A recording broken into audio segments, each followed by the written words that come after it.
नमस्कार सांग मैंने मुझे प्रधान घर बड़ बो तो आज मुझे एमती गोटे पिठाटे बनैबी आपण मैंने केवे देखी तो थे कि खाई नथिबे। तो ये देखु मु गैस रे बसई तावा तावाटा आमर 30 वर्षर तावा। तो तावे बर्तमान पकईदे तेल आउे पकईली पिठौ। तो आपण मैंने भावुथे पिठौर आम भी तो पिठा करूँ किंतु मो पिठाटा टिके अलग है। देखो कलर पूरा गुलापी गुलापी हो मो पिठाटी। आपण मैंने पिठौरे धला पिठा बनाऊे कि गुलापी पिठा बनई।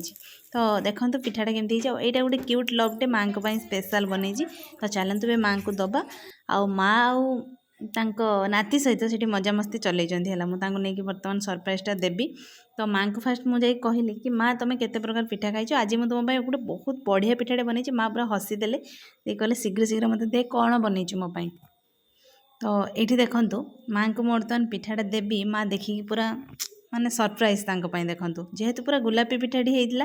तो से माँ देखिए बहुत ही खुशी हो गले। आ खुशी खुशी रे माँ बर्तमान पिठा खाइबापी पूरा लगी पड़े। देखु माँ आ कि शुणुना खाऊँ। माँ कहते बहुत ही बढ़िया लगुच।